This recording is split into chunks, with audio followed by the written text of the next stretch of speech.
Hello everyone, welcome to a new video for Popcat price prediction based on Elliott wave analysis. And starting on the 4-hour chart, we are looking at our all-time history for the bullish and bearish scenarios that it might unfold.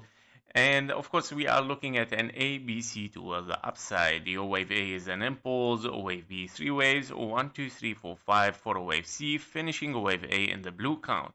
Meaning you are looking for another 3 waves toward the downside and looking for one more wave C for higher prices, of course, as an A, B, and a C toward the upside. Now, your most bearish scenario can be, of course, an expanding flat where you have probably an A, B, and a C toward the downside. Your wave B can still reach lower than, of course, your start here, but it's a very low possibility currently. And that because we are looking at a 1, 2, 3, 4, and a 5 here, and finished a wave B actually, and we are looking after this wave B here. After this corrective wave B, we are looking at 1, 2, 3, 4, and a 5. So your invalidation point here, of course, is this 0.39, which it was not hit yet, all right, for a wave 4, probably in your bearish scenario, and you're still looking for a wave 5 toward the downside to finish a wave B. And of course, it is a very possible that you can still even hit the 0.886 for a wave B, because don't forget that you are in an regular flat, where your regular flat can very easily hit the 886 and move for higher for a wave C. So the 886 can be, of course, a target as well for our blue zone here.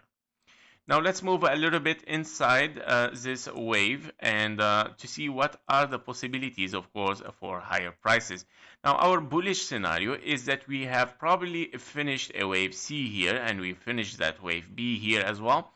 And yeah, but it's a very low possibility, and that because of your extended wave 3 here, which it looks like unfinished yet. And you have 1, 2, 3, 4, and a 5 for a wave 1, 2, and then 3, 4, 5. Continuation toward the downside.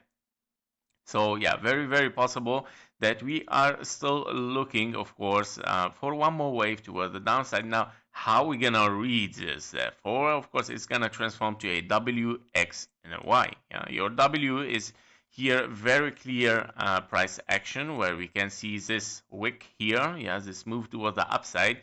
Yeah, that was the whole scenario, by the way, transforming this into a corrective wave rather than leading diagonal in case we are corrective. So W is a flat here, and A, B, and a C again for an X, and of course a zigzag for your wave Y. And yeah, in this case scenario, you are looking here probably for a corrective wave 4, right? And then probably moving now impulsively toward the downside. Now, what do we have inside this wave here? Inside this wave, because if you are impulsive, you're still looking probably to take the low, right? Which is, of course, yeah, lower than this one, where we have 1, 2, and then probably 3, 4, and a 5. So at least, so we have still, of course, double waves, because after this 1, 2, 3, 4, 5, this is your wave 1. And then if you have a corrective wave 2 here, probably, then this is your wave 3 and unfinished. Why unfinished? Because you have 1, 2 here, and 1, 2, 3, 4, and a 5, 4, and a 5 to finish your wave 3. And then you still have, yeah, one more wave 4, 5, of course, toward the downside, probably hitting perfectly those fib level, or even taking the 886. Yeah, so very possible. So I'm gonna count this for you here. So if we have a 1, and then 2, 3, 4, and a 5. Okay, so we have finished here an impulse toward the downside. Here we go. So putting the labels and make it, of course, a little bit easier. And let's put this in white. And if we have here another 1, 2, and 3 unfinished, right? This is why? Because of course I cannot count here 1, 2, 3, 4, 5. Your wave 3 is very short, guys. Is the shortest between 1 and 5. Invalidation. Therefore, 1, 2, 3, yeah, still need to be finished. So we have 1, 2, 3, 4, and a 5 to finish this wave 3 here. Then 4 and a 5, right? To finish, of course, a wave C, right? A wave C in case you are in wave 2. Here we go.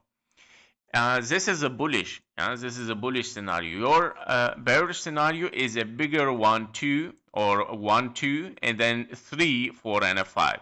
So look how much tricky it is. Yeah. So for the bearish, okay, the bearish, you might still have one more wave toward the downside, and you might take the low with it.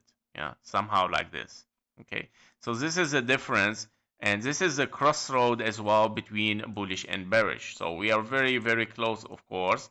So you have a crossroad here in this zone, bullish or bearish. However, the bearish is one more leg toward the downside, taking the low and moving for higher. Yeah, so anyway, and by all means, guys, by all means, for Popcat, I mean, if you are trading Popcat, you should think like this, that you are in the bottom. Very, very simple. You are very in the bottom.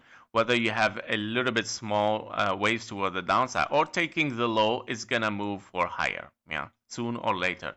Unless, of course, bigger bearish scenario is gonna unfolding, yeah, be unfolding and taking the low here, and that will transform to a, of course, expanding flat, which is not nice, right? If this transform in 1, 2, and a big wave 3, 4, and a 5, that's not good, yeah.